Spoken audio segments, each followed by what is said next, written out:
Olá, Mariana.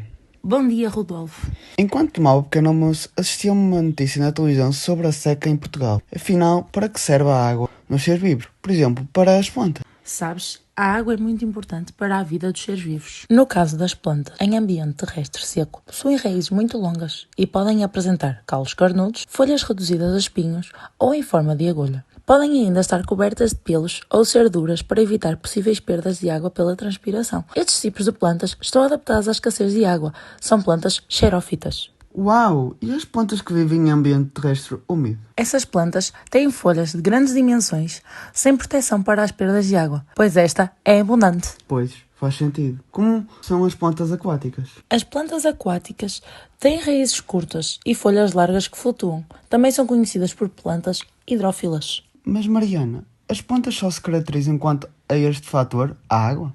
Não. Podemos classificá-las quanto aos fatores abióticos que influenciam o desenvolvimento, a forma e a distribuição das plantas na Terra. A umidade, que já falamos, a luz e a temperatura.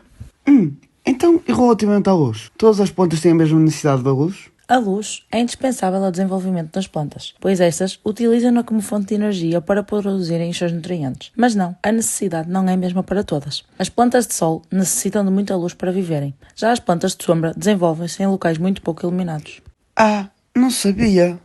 Sabes, a luz também pode provocar o crescimento ou o movimento dos órgãos da planta em direção à luz. Isso eu sabia. Por exemplo, o girassol que roda à procura da luz direta do sol. Sim, a isso chama-se fototropismo e o número de horas de luz diárias que a planta recebe chama-se fotoperíodo. E quanto à influência da temperatura?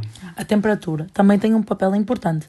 Algumas plantas perdem as folhas durante a estação fria. São as plantas de folha caduca. Ah, conheço o castanheiro, a figueira, mas existem mais? Sim, outras conservam as suas folhas independentemente da estação do ano. A essas chamam-se plantas de folha persistente. O pinheiro. Sim, e a oliveira também é um exemplo. Boa. Sabes, no inverno muitas plantas perdem a sua parte aérea para resistir ao frio.